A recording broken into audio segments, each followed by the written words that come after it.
Hi, and welcome to my new episode. Today I'm talking to Stephanie Stafford, um, and it's really lovely to have you here today. Could you please introduce yourself? Hi, my name is Stephanie. I was diagnosed with Charge syndrome when I was very, very young. I was a baby. The doctors didn't know what was wrong with me for a long time, quite a while. And it was just having constant um hospital stays and just and yeah, I also have other things as well. I have autism and ADHD. So that also kind of adds to yeah. Yeah. I uh, think yeah. yeah, no, that's good. I Yeah. think a lot of I'm not sure if I think you once said you I believe you once told me that like a lot of um and I do see this sometimes, but a lot of charge individuals that have charge that are like a lot of their things are a lot of their issues that are internal tend to get ADHD or autism as well. Yeah. Yeah, so if, which I think is actually an interesting topic because we're sort of going a bit more into like, well, what does that look like? So I think Yeah.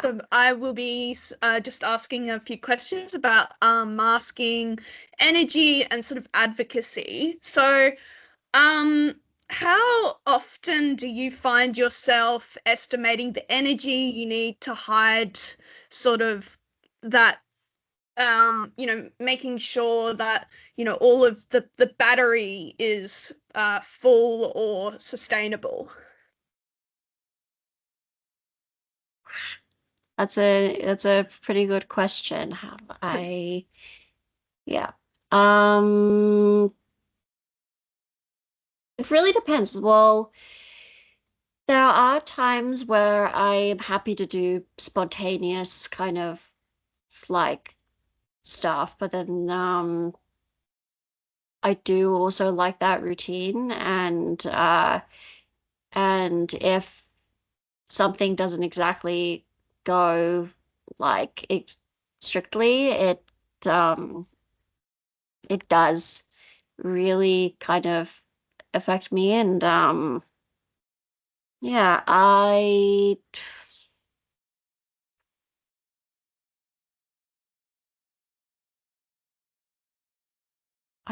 don't know what.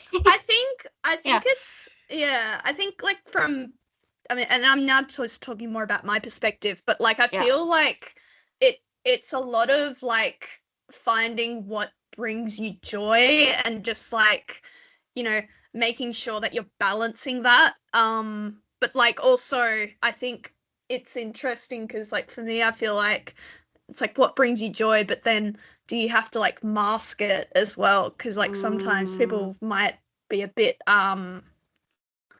I guess in terms of like hiding that aspect of yourself can be quite difficult as well.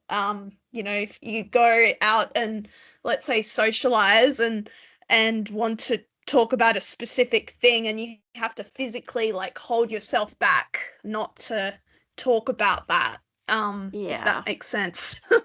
So, I think always having like different outlets and stuff. Um, Yeah. do you find that you have over time sort of allowed yourself to mask less, and like what does that sort of look like in terms of, you know, not having to do that? Um, well, when I'm well, for work, I work as a receptionist office coordinator, so I feel like I have to be like a, a very particular way. Mm, Um, like I have to be kind of just this. bubbly, kind of like friendly. And the other day, it just kind of like I couldn't mask it, and then Mm. and it does get really hard sometimes when I'm at work and I don't exactly feel like being all bubbly and happy. But Yeah. it's just like it's just what you're supposed to do because Mhm. that's literally the job requirements. Yeah. Yeah. Yeah, I think I definitely get that. Like I think when I was working for a bit, like having to sort of always like I used to like train people and just having to like Mm. be on and like if people coming up to questions, but then I'm also kind of like one of those people where I'm just like I need to have my noise cancelling headphones on and I need Mm. to focus on this particular thing, and I get very like if someone's distracting me, like I can't go back to that and I'm just like I get really annoyed. Yeah. Um, but yeah, I think like it's difficult in terms of I think just having to how to say, balancing that like sacrifice, balancing something important. If you have, let's say something is important, but you have to make sure like you kind of have to hold it, and that can be really hard. Yeah. I think especially when you're, I don't know, you might at work something might happen and you're sort of like, oh, okay, I need to have time out.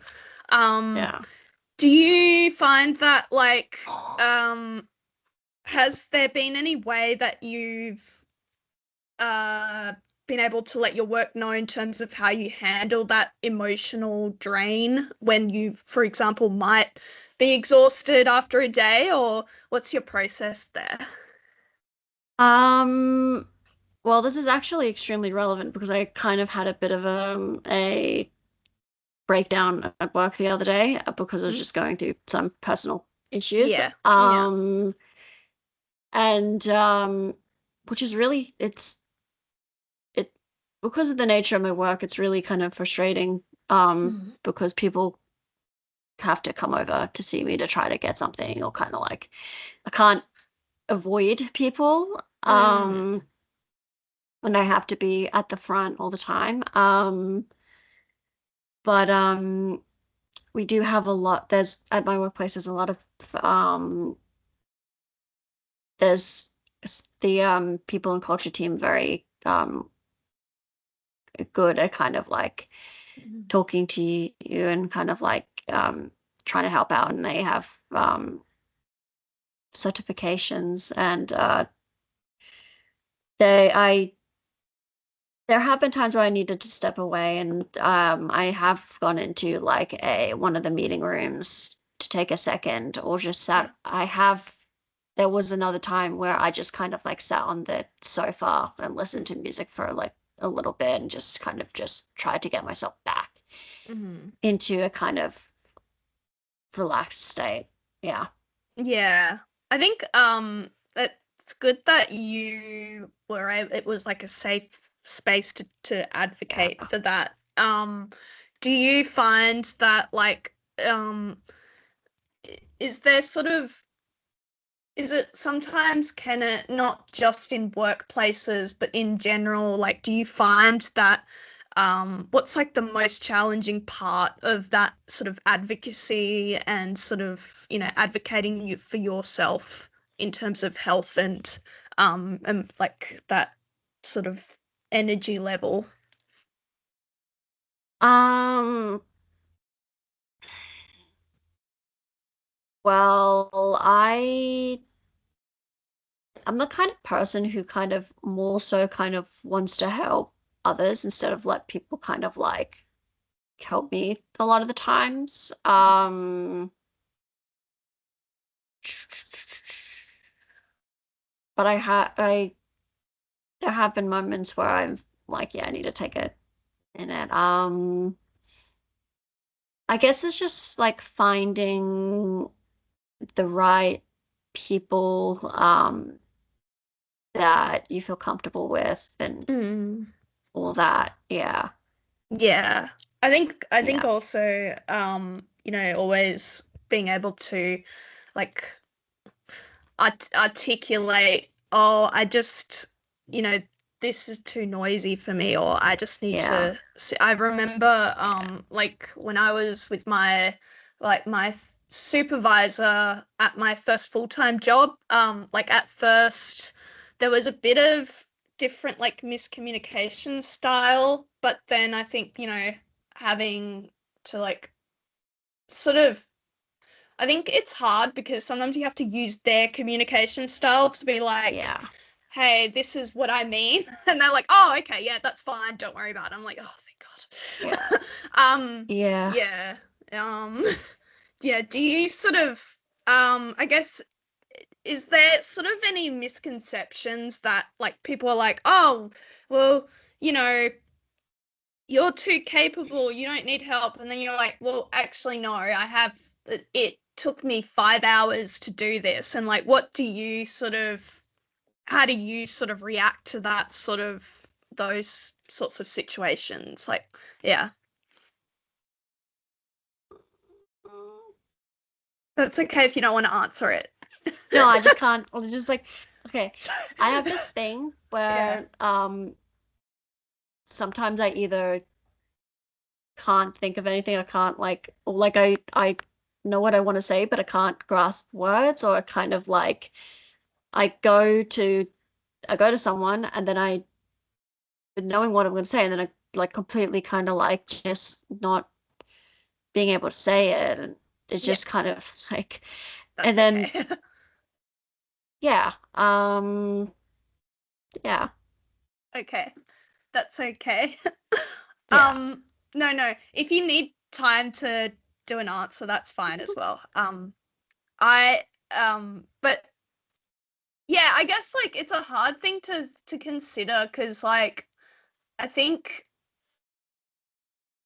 it is a hard thing to say actually. I say that because I feel like sometimes I get people that come up to me and they're like, "Oh, well you've been through the wars," or "Oh, you don't have it." And I'm like, "Yes, I do. Like, do you need to look at my like birth certificate or like my birth records and stuff?" It's just like mm, I think also just having I think, as you said, like having someone there to talk to and just be like, how should I say this? Or like, what, what should I say?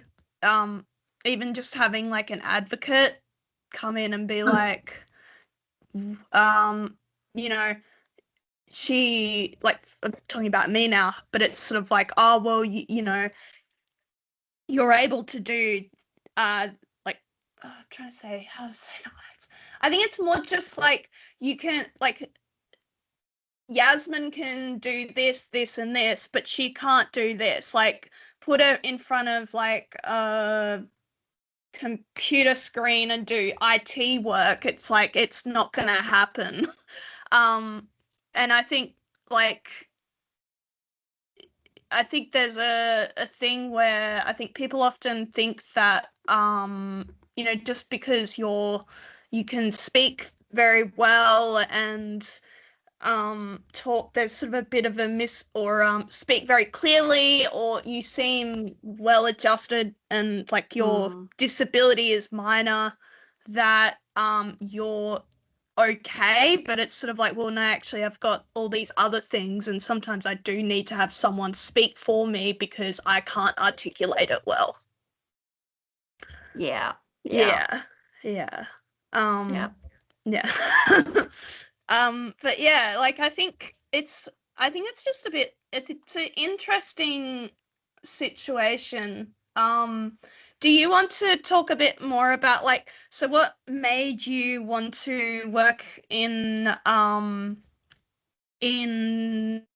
as a receptionist, and like what's your experience with that as well? um. Well, it's an interesting story. Basically, it's my husband's my mother-in-law got me the job. Oh, okay, that's Yeah. nice. So Yeah. it's yeah, Yeah. that's yeah. Yeah. Okay, that's It good. just fell And in. Yeah. Yeah. No, that's so, yeah, that's so fair, to be honest. In also in Yeah. this job market, it's like, but yeah. Oh, I know. I I'm sorry. I wish I could give you a more exciting No, this is good. I'm just trying. Yeah, no, I think it's really good though, because it means that, like, you know, there's nothing wrong with, like, accepting a job from people, because, Yeah. like, I think it just makes the whole advocacy a lot easier as well. Like, a lot of people with disabilities don't find it really hard to find a job. Like, I mean, you know, I was lucky enough to work a bit for my mum for a bit, but, like, it's really hard out there, and the job market's difficult. And yeah, so it's really good that you sort of, you know, have that aspect of, yeah. What about with, like, because you are also doing bus stop films, did you find that, like, what was it like in terms of, like, your did you learn anything interesting about, advocacy or masking or, like, energy levels there? Yeah. Well, Boston Films was very interesting. Because we was really good because I got to meet a lot of people that kind of, who get it, and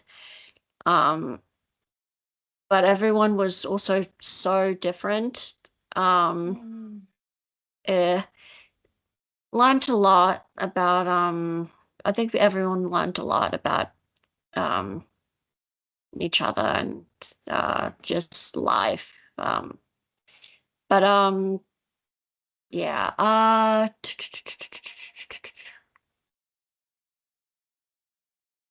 yeah.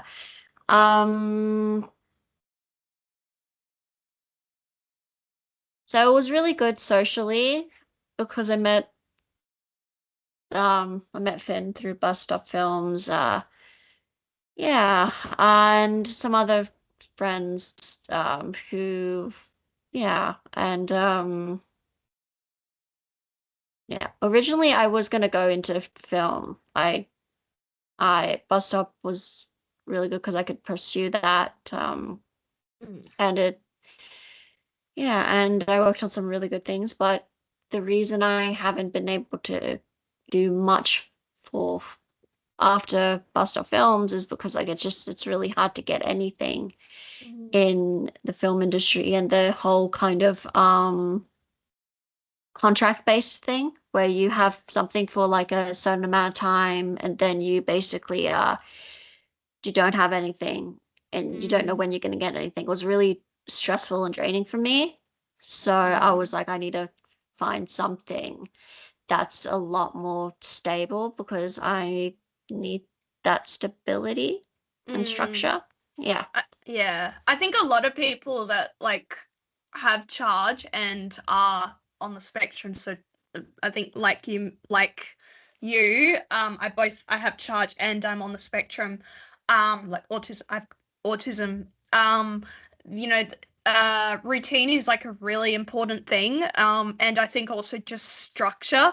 So it's really understandable why, but like, I think I've always been like, oh, I'd love to, like, work in the film industry, but, like, I would love to do, like, something that's sort of not in it, but sort of in the external, because it's just like there's a lot of contracts, like you said, and very, it sort of chop changes a bit. Yeah. And so I guess I'll just move on to sort of that relationships. So in terms of, like, as you've said, you've met a lot of people through Bus Stop Films. What was that sort of like in terms of, did it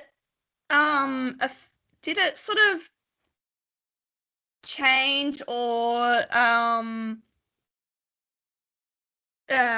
sort of change your view in terms of how mainstream friendships and romantic relationships sort of change your point of view?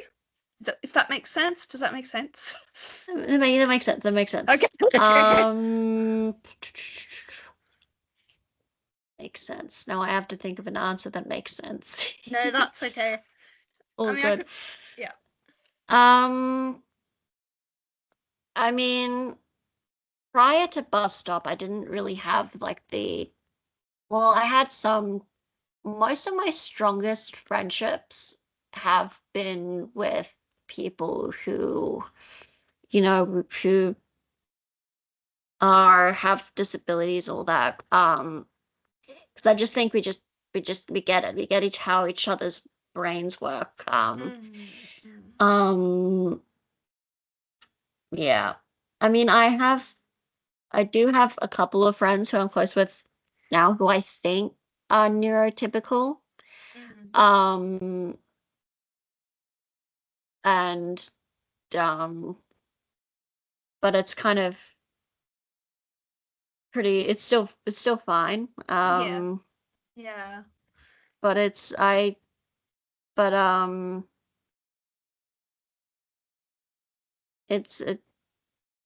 makes things very interesting because yeah, Okay. Like, do you find? I don't know what to say. Yeah. Yeah. No. Yeah.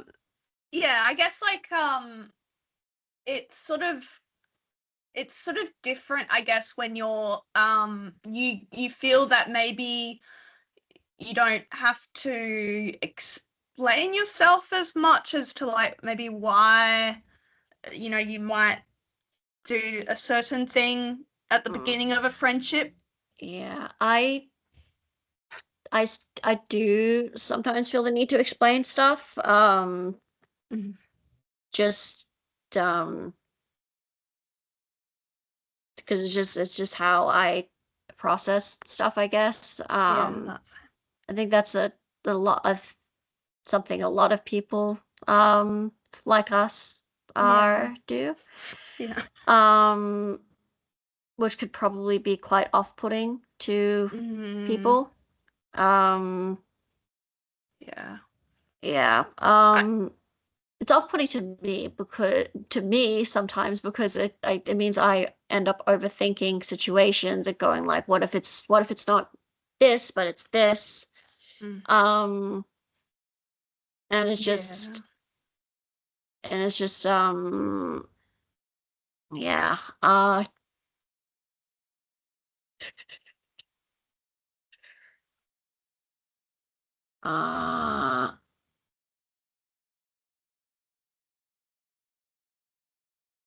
But oh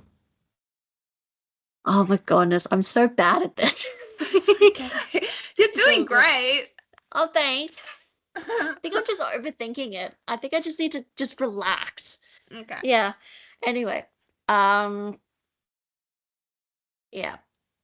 And there's just, I find a lot of people who are on the spectrum, at least we are, and with charge are into kind of similar things a lot of the time, because a lot of the time, because I like games and movies and all of that kind of stuff, and I think they feel I keep talking about the spectrum. This isn't even about the spectrum.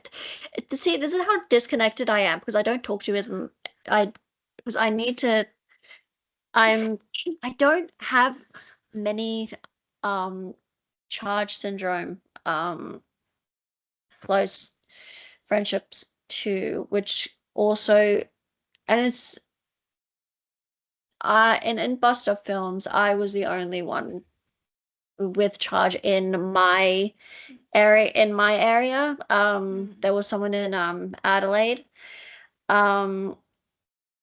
which means I kind of, and like not really too many people around me have it much, which means I kind of don't really kind of, and then yeah, and it just it's a bit of a lonely experience having charge in that way because it's like not as much of a, doesn't have the same community as autism Yeah. sometimes. Oh, that's Yeah. such a bad answer. Well, Anyway, okay.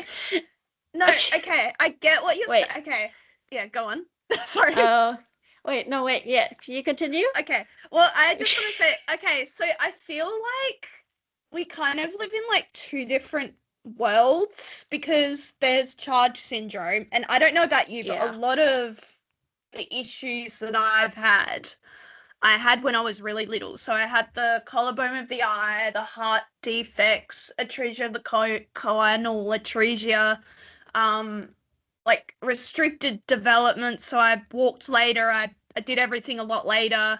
And then it was like the ear abnormalities. And a lot of that stuff was physical, but a lot of the mental stuff is because of being on the autism spectrum. Yes, And that's it. yeah, and I feel like it's sort of like I remember when I was at the US conference, I think I had like Dr. Kim Blake was like, when do you like, how do you feel?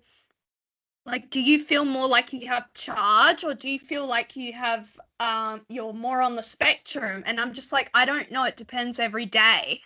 Because some days I'm like, I feel like I have charge. Whereas some days I'm like, no, Mm, I feel like I'm on the spectrum. Like, yeah, that's yeah, my experience too.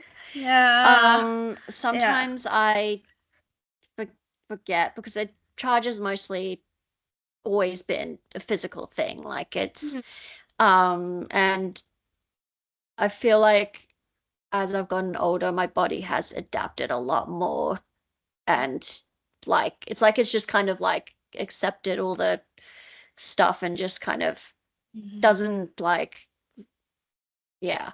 Yeah, Um, However, it does mean going into a bar or a pub can be quite interesting sometimes because of how my legs are. same. Yeah, yeah, It's like, yeah, are I get you kicked out drunk? sometimes. Oh God. Yep, It's like, are you drunk? No, I I've just got know. bad balance. Like, I can't do it. No. Yeah. Oh. Um, yeah. Um, and then also kind of just sometimes like just I get flung around on the bus sometimes. Oh. Yeah, because like Yeah. Oh. yeah, Or like you get I don't know if you have it. It's sort of like I feel like because like I'm slightly deaf in my yeah. I'm hard of hearing, so I end up talking louder than I should when I don't. Mm, Yeah. So yeah, I think that yeah, I I'm not relate to sure if you that have as well. that. I relate Yeah. to that as well, and being hard of hearing. Mhm. Yeah, Yeah. um Yeah. I just miss some things and all that. Yeah. Mhm. Yeah. Yeah. So I feel like yeah, because I think it's really interesting because like I think like I think I remember one of the gatherings I went to at the at Charge. This was like when I first met you guys and you know met you and Sarah and I think Belinda was there. Um anyway, I remember one of the parents asked me if I was a parent and I was like, no, I've got Charge syndrome. And I was like, so yeah, it's just it's sort of it's interesting. I feel like because there are I feel like now there are more babies being diagnosed that like there are going to there's babies that have very intense sort of problems, and then there are going to be some like you know some that have sort of uh, I don't want to say I don't want to simplify it, but like a lot of it is physical, and then they eventually grow out of it, if that makes sense. Mm, Like, and I think you know because I guess it's a relatively new syndrome in the sense that like you know the first person was diagnosed in the 80s, so yeah. it's yeah like you know I think not a lot of I think there is a thing where I think people often think, oh, you don't have a disability because it's not physical. And I think that's something that a lot of that's like something I struggle with, because people are like, oh, well, you don't look like you have a disability. And I'm like, well, yeah. But yeah, so like, do you find that in terms of um like, sort of, have you ever had to bring up charge syndrome in relationships, or like any sort of friendships, or like what or being on the spectrum, and how did that go in terms of explaining that? Well, it's interesting because no barely anyone knows what charge is unless like you're like you actually have it, or someone who has it. Yeah. And it's because it's so rare, and I don't really end up talking about it because Yeah. but I don't think a lot of my friends even know about charge. Uh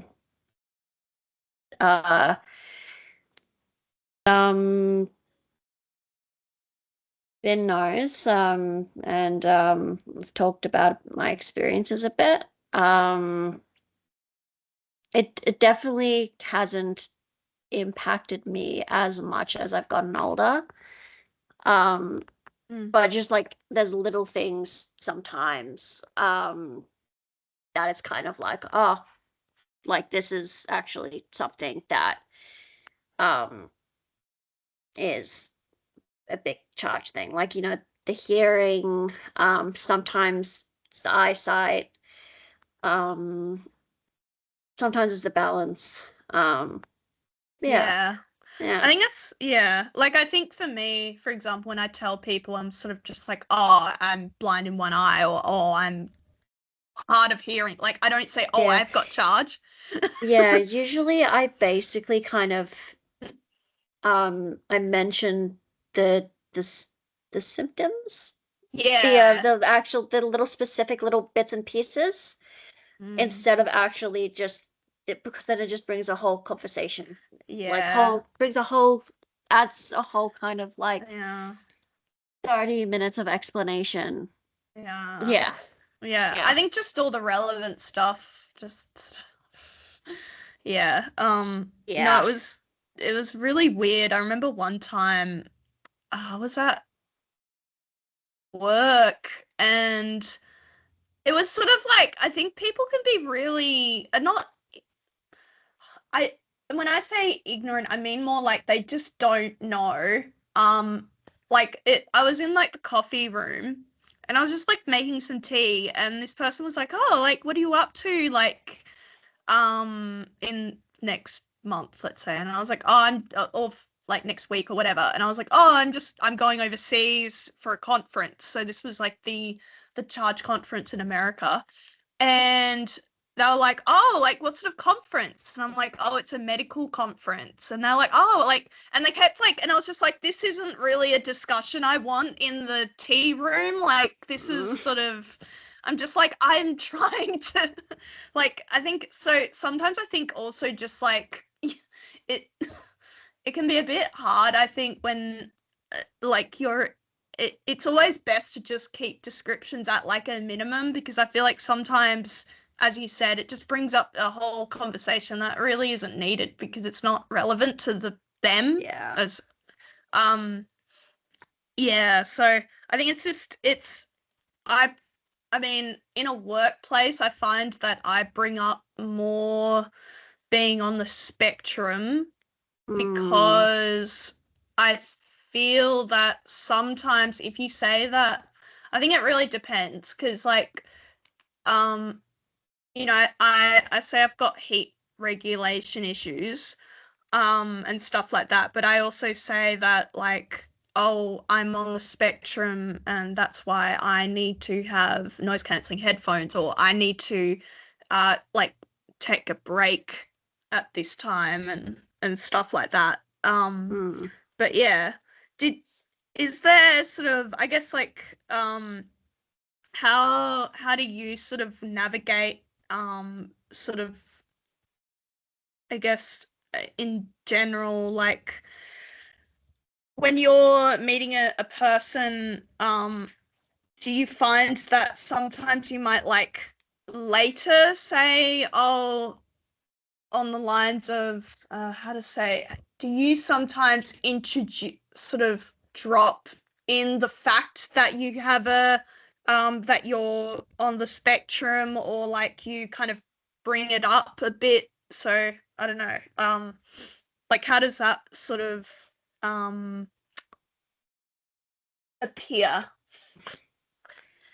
Um, well, I don't typically kind of talk too much about it, really. When I'm meeting a person,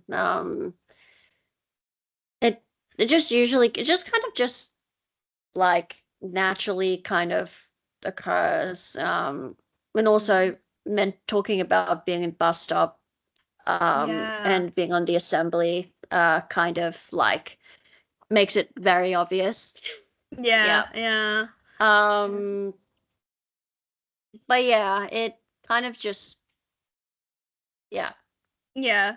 Do you yeah. sometimes still get I was so excited for you when last time we caught up and you got noticed. Do you still sometimes get people saying hi and stuff? Um, no, not really. I mean, some people at work do still talk about the assembly. Mm, And they talk about me being in the assembly and all that. that's cool. But now that there's been more seasons, uh, it's kind of like the other seasons are kind of, well, I'm not in season 3. Hmm. Um, and I was in season 2. Mm, So I kind of not really haven't really had as much that much mm. yeah, but Yeah. yeah, it kind of stopped now. The no What all was that. what was it like meeting I'm so sorry, I should know this. What was it Delta? like? Sorry? What, Delta was it? No? Yeah, yeah. What was it like meeting all the different people? Celebrities. Yeah, celebrities. It's very nerve-wracking. It's Yeah. very it was like, oh my goodness. But then eventually, like once you kind of start like Mm. um it'll basically in the preparation process it's like, oh my goodness, oh my goodness. But then like when you actually end up interviewing them, they're just like, oh, they're just people like us. Like, and they're just Yeah. and they all have such good stories and things to Yeah. say, and yeah. Yeah. Yeah, but it definitely is very surreal. Like Yeah. yeah. That's fair. I mean, I would too if I was like, oh my God, Hugh Mm, Jackman or something, or I think I watched. I forgot. I'm so sorry. It was like long. I've watched your episodes, but it was, yeah, it was great though. In terms of like, I guess going back, so you met your partner Finn through bus stop films. yeah.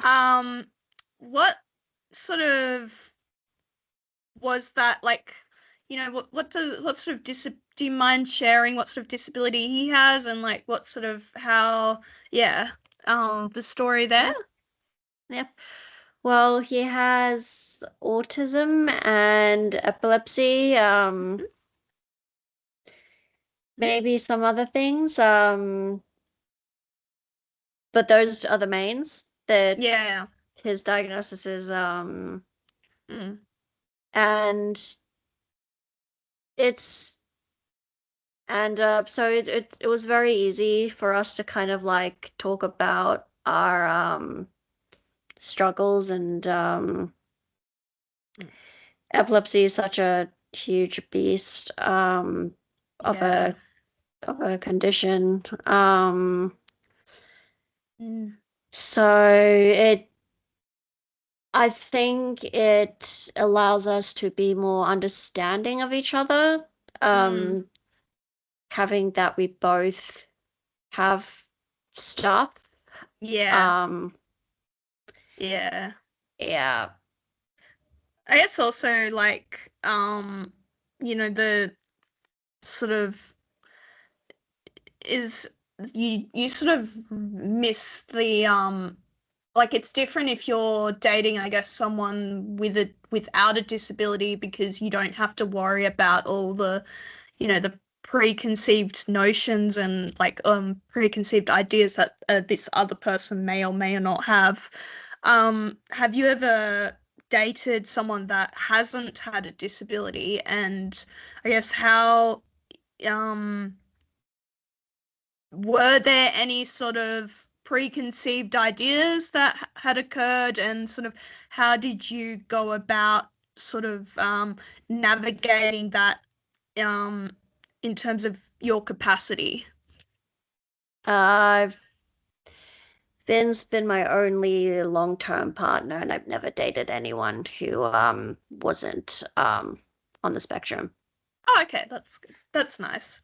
Um, yeah, okay. And I guess like in a way, so just going on to in terms of like um to living skills, because I feel like um yeah, the did you what was that sort of like in terms of when did you move in together, and like how did your yeah what sort of what was that like? Oh, this is great, gonna be great. So basically, when we decided we wanted to move out because we were doing this kind of thing where we were kind of alternating in each other's houses Mm-hmm. on a weekly basis, just so that we can help each other out and kind of like be there for each other. Mm-hmm.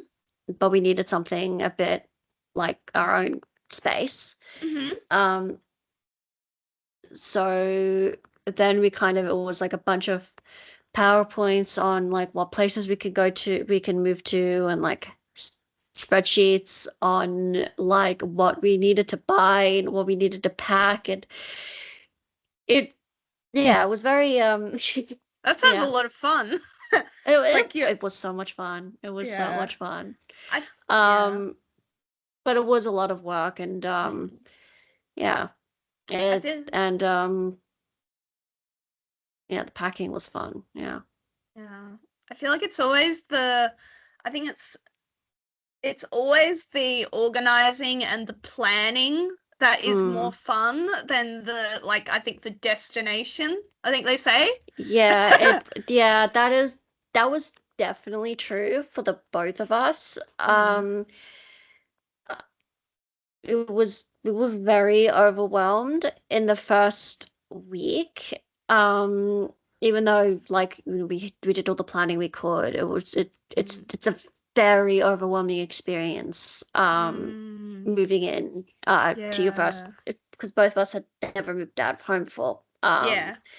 So it was very we were both pretty kind of like overwhelmed. Mm.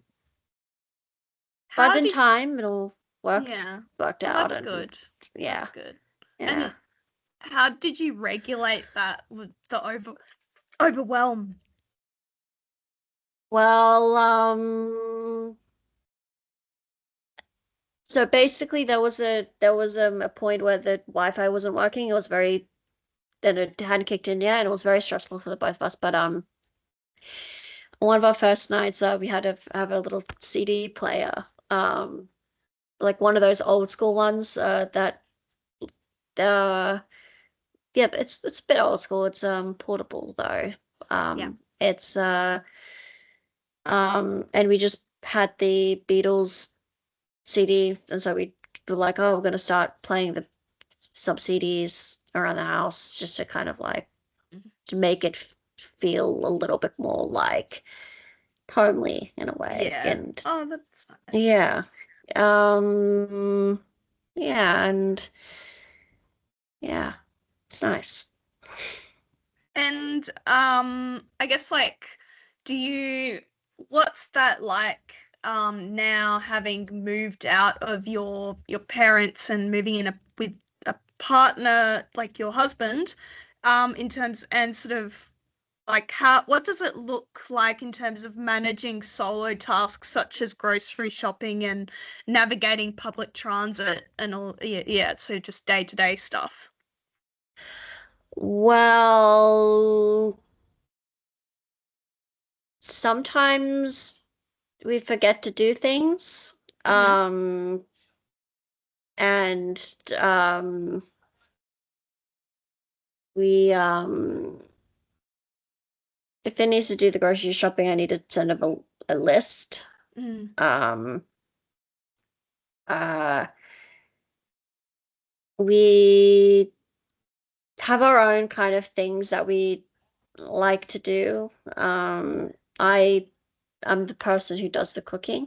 Hmm. Um, um, he does most of the cleaning, and there's just some tasks that I just a little bit more kind of like I'm not Mm. as great at. Like apparently I'm not good at stacking the dishwasher. Apparently I make it too complicated or something. Okay, Yeah. that's fair. I Yeah. mean, that's fair. Yeah. I yeah. I feel like it's kind of, I don't know. It's nice when like people are like, actually, I want to do it, and I'm like, okay, you can Mm, do it. I don't know. yeah. Um, and do you find that what's that been in terms of like moving out from your parents, and like how has there been like a shift in the shift in the relationship with your parents, and um how have you navigated that because you've moved out for the first time, so there's like some um there is this aspect of independence. How have you navigated that with your parents but still stayed connected? Well, I do make an effort to kind of call my parents like Mm. almost every day. There's some days where, just flat out or too busy. But like we I make a general effort to kind of like Mm. make sure they're included. Yeah. And then Finn's side of the family, one I work with a mother-in-law, so that's easy. Mm. Um, but we do have a scheduled weekly dinner, Hmm. um, which helps in keeping that connection. Yeah. But there is definitely a shift, in the sense that we don't confide in our parents as much. We usually just kind of like, because there was this big kind of there was like I'll give you a specific example. We were managing a conflict with in a friend group, and um and sometimes and and it was just kind of like conflict that was kind of going on for a little bit. And our parents didn't even know there was any conflict going on in the friend group. And like if you're living with your parents, usually they know something's happening in the friend group. But we were like, oh, we're just gonna figure this out for ourselves instead of like kind of getting Mm. like Yeah. talking to the parents and kind of getting like opinions from them and all that. And Mm. yeah, yeah, Mm. Do yeah. you find like, I mean, I guess sort of um and this is a bit of a out of the park question, but I remember when I first met you, and your parents, and I think your mum was surprised that I took public transport to, I think it was Yeah. East Lake. Anyway, I was just wondering, like, I'm guessing from like how did you sort of go from uh, like how did you become like, were there some in order to get independent, were there sometimes times where you had to tell your mum, hey, I actually want to try and do this? And like, was there a bit of pushback, and how did you navigate that? Yeah. Well,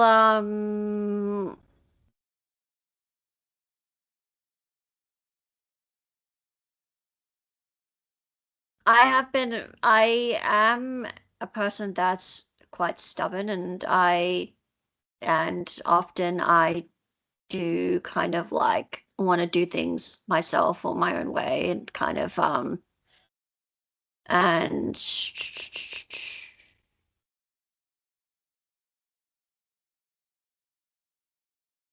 and and sometimes and all parents want to do is help, but sometimes I feel um like I should be should I'm finding now as I get older, I'm more so wanting to figure out things for myself instead of getting the parents' opinion Mm, and yeah. perspective. Yeah. Yeah. Yeah. I think it's always interesting because like I think parents with charge, or with parents that have children with charge, or parents that have a child that has a disability, it's often very much like you. And I think I have this on my Instagram where it's hard because you sort of want to teach that child independence, but in a way you're kind of like, oh, I don't want them to do this because this might happen, and it's like, Yeah. so I see a lot of, when I was again at the conference when I was in America, I'm just because like I feel like it's just a lot of people live there, and it's where I get most of my examples, but like I think there are situations where adults with charge will often be like, I want to do this, but I will negotiate in a way that I'll make sure that you still feel, to the parent, that you still feel that you're in the know of what I'm doing. So for example, they might be like, hey, I want to catch public transport by myself. So what I will do is I will send you a text when I get off the bus, or when I am at the shops and stuff like that.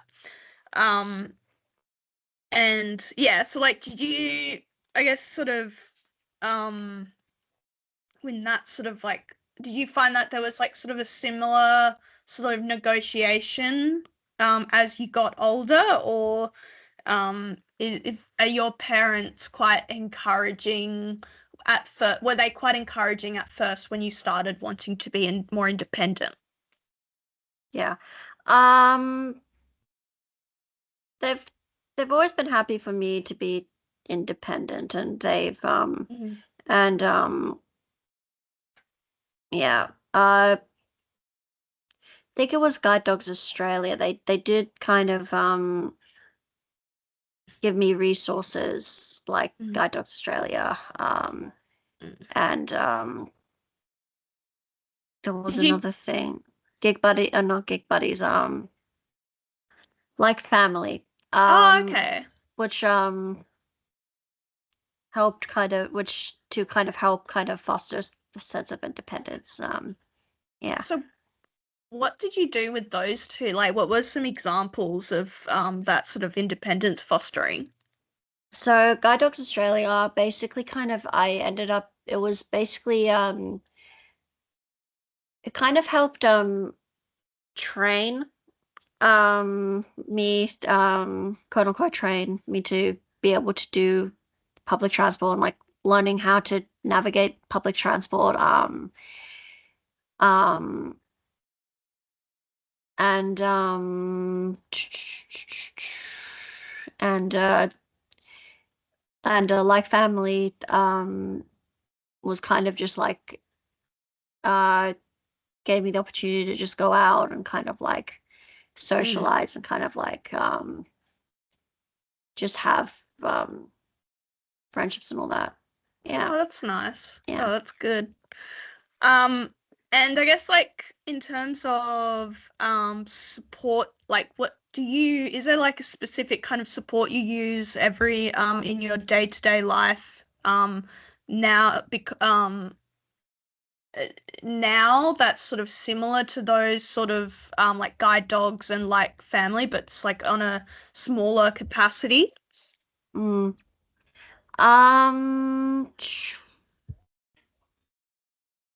Not quite. I mean, Bus Stop Films did provide a lot of support, not just in terms of jobs, but and like all that, but in terms of like actual socialization. Um, it was how I made a strong friend group. And yeah, Mm. yeah, Yeah. but I've stopped doing Bus Stop, so Mm. I was kind of considering getting into something like what was it, Stellar Experiences, which is basically like, Oh, one of those communities that kind of like have like little kind of um events for people with disabilities and just kind of, yeah, but yeah, yeah. I considered doing something like that, but um just haven't really kind of done it. I don't know. But Yeah. I think doing things like this, like talking about like advocacy and stuff like that, and like yeah, Yeah. is good. Yeah. Oh, that's good. Yeah. Yeah, I think like it's sort of it is interesting though, like it yeah, the sort of like those building those friendships and stuff and Yeah. like advocacy, because I think it can be quite hard, I think, with a lot of people that have disabilities that to make friends. So, having that sort of aspect of the sort of bus stop films or just like something where you are able Yeah. to, yeah. Do you still like catch up with people from there, or like what does your social group look like in terms of like how have you socialized to meet other people? Yeah, yeah. Um, well, it's kind of funny. Because for the longest time, Finn and I had two different friend groups. Hmm. Finn having his friends from high school, and then the Bus Stop Films friends. And ever since the wedding, we've kind of just combined them, and now there's one big friend group. Oh, that's actually Which really is, nice. Go on. yes, it is. It is really nice. It is really, really lovely. Okay. Because it's just because we figured, oh, everyone's kind of similar. We're all into the similar things, and everyone's been getting along, which is nice. And oh, did something? No, I thought the screen changed or something. Um. And I tend to go towards friends that have like similar interests and all that, and yeah, but yeah, it's our social group has changed quite a bit, and just and No, that's so I don't know. fair. I feel like also just like I don't know, for me, like I try and like I guess I have like friends that are like specific interests as well. Yeah, Um, yeah. I think also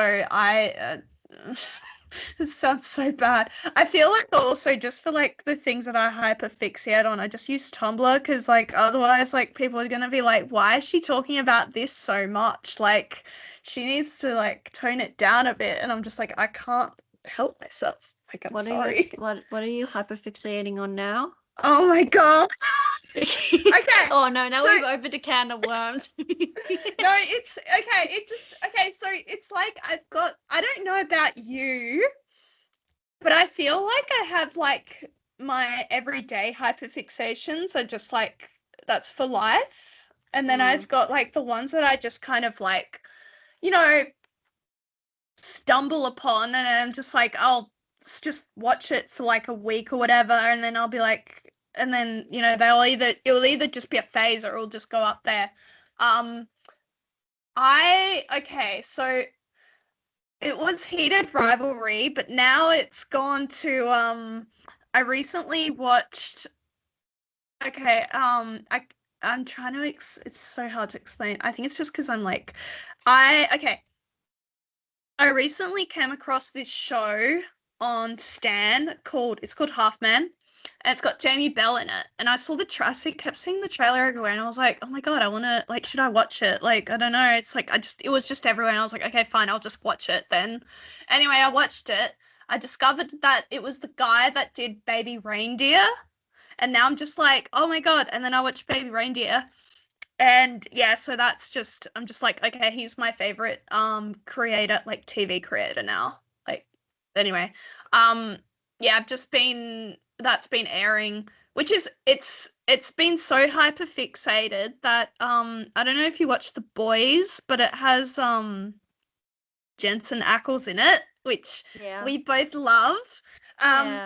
Anyway, I've been so hyper fixated on this other show that I was watching an episode of The Boys that I just was unfazed by Jensen in that show. I was just like, oh, okay, that I completely forgot. And then it was like there was this one scene, and I was like, yeah, he's still beautiful. Like, Jensen's still beautiful.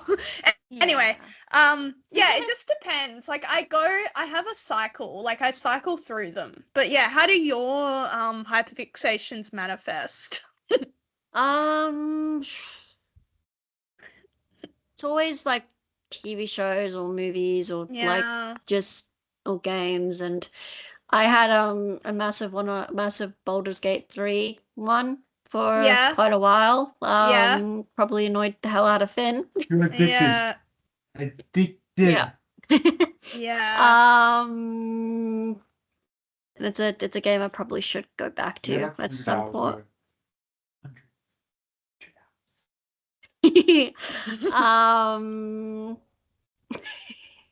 But yeah. I also had one on Criminal Minds for a long time, and yeah. I think Taron Egerton's like a big thing for me. Like, I've been a fan of his since like Kingsman. It's like it's been a lifelong thing, and like that's what I mean. I think it's just some people where there are some celebrities where I'll stick to them for like I'll be a fan or like a bit hyper fixated on them for like a long time, but then there are like some where it's just like, you know, it's just a blip in the radar, but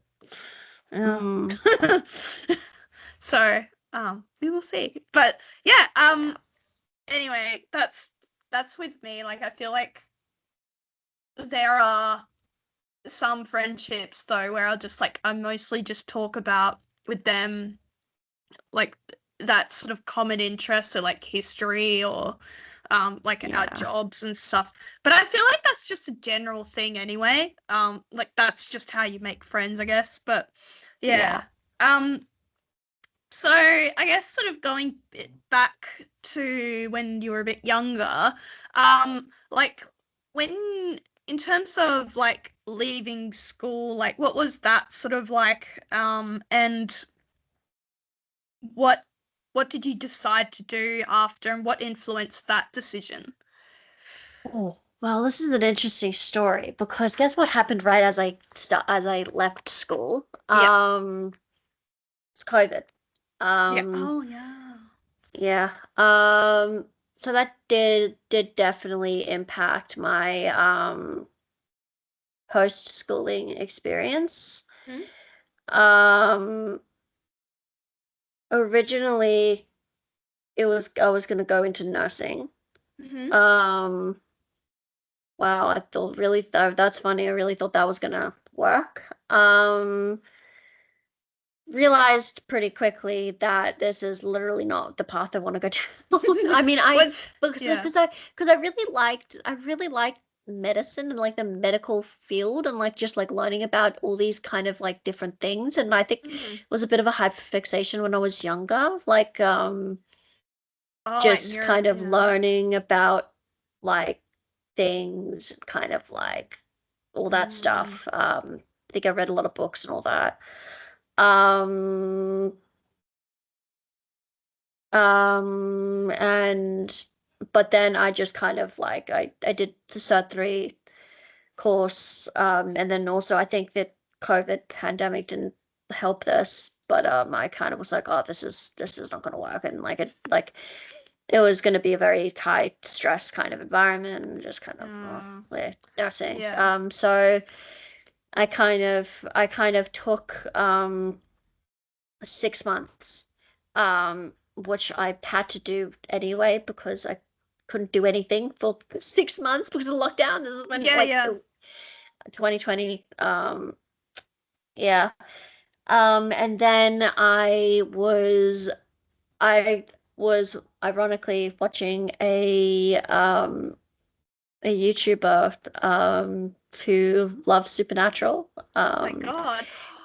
And yeah, like a super like a and she is a video editor, and she has met Jensen Ackles and Jared Padalecki and Misha Collins and all these Okay. other people from Supernatural. And I My think God. she even worked on Supernatural. Wow. Um, and like I was watching her content, and she was in film school, Mm. and I was like, oh, I really do enjoy like films and like TV shows Mm. and all that. So I was like, Yeah. I'm gonna see, I'm gonna do a course, Cert 4, Mm. um, and I did that for 6 months, and then Mm. the second lockdown happened in 2021, Mm. um, right after I finished that course. Yeah. And I was like, oh wow, I really, really love that course. I'm gonna see what I can do with it. And then uh someone in the charge community, Yeah. um someone in the charge community, I don't know how she knew Bus Stop. Actually, Yeah. no, wait, I think she's in she's in the film space Mm-hmm. as well. She knew about Bus Stop films, Yeah. and she sent the information to my mother. Mm-hmm. Um, we kind of looked into it. I applied, got in, um, and yeah, the rest is history. That's how it Ah, happened. It's really cool. It's all linked yeah. together. I know. But Supernatural in yeah, charge. Who would have yeah. thought? So basically, if I could give any advice, to people who are trying to figure out what they want to do, maybe try to look at your hyperfixations and kind of your interests Oh, and see like if you can use that to your yeah. advantage. Yeah. I yeah. It's funny because like I think I was editing a video for like the content on my Instagram and I was like, oh my God, like finally those fan edits that I've been creating all those years have finally come into use. Like it's Yeah. good. So, no, I think that's definitely good advice though, because Yeah. then your job doesn't like your job is like a hobby almost because you're doing something you Yeah. like. Yeah. Um, and I guess like, do you find like what would you say was the most pivotal moment or experience you had in that time span? I would say bus stop films, joining bus stop films, Mm-hmm. because it's just how bus stop films is basically how I got to this moment now. Mm. I got thin and all that, and I Mm. mean, sure, I had to do a whole bunch of other things beforehand, but like Mm. bus stop film is definitely like the kind of the like I don't know how I would say it, but like I just like it's the was a pivotal moment. Bus stop films, Yeah. yeah, yeah, Yeah. I think, yeah. I think also just like, so I was just wondering, like, what sort of things did you learn at bus stop films that yeah, showed, helped you advocate in terms of professional environment and like, yeah. yeah, yeah. Well, they do definitely kind of um teach about how kind of the actual work environment of a film set is. Mm-hmm. And they also have support workers around to help kind of like answer questions and all that, and yeah, and Mm. help support and all that. Yeah, Yeah. Oh, that's good. Yeah. yeah, Okay. Well, that's really good. And I guess like just some last questions that do you find that um because you've worked around a lot of people with that sort of with disabilities, and because you were with bus stop films, that you didn't feel that you needed to, I guess, explain yourself as much, or you didn't have to mask as much because of the environment you were in. um yeah. yeah, yeah. I Mm. would say so. Yeah, Yeah. So yeah. And do you think that sort of, like, I guess it sort of is good in a sense, I guess, because then if you haven't ever really needed to worry as much about that aspect of asking necessary accommodations, or ensuring that, like, when you're talking to someone, they are likely to understand because you're in that sort of space. yeah. Mm, yeah. Well, thank you for interviewing today. I really Thank appreciate it. you. I'm just gonna I hope that stop. was good.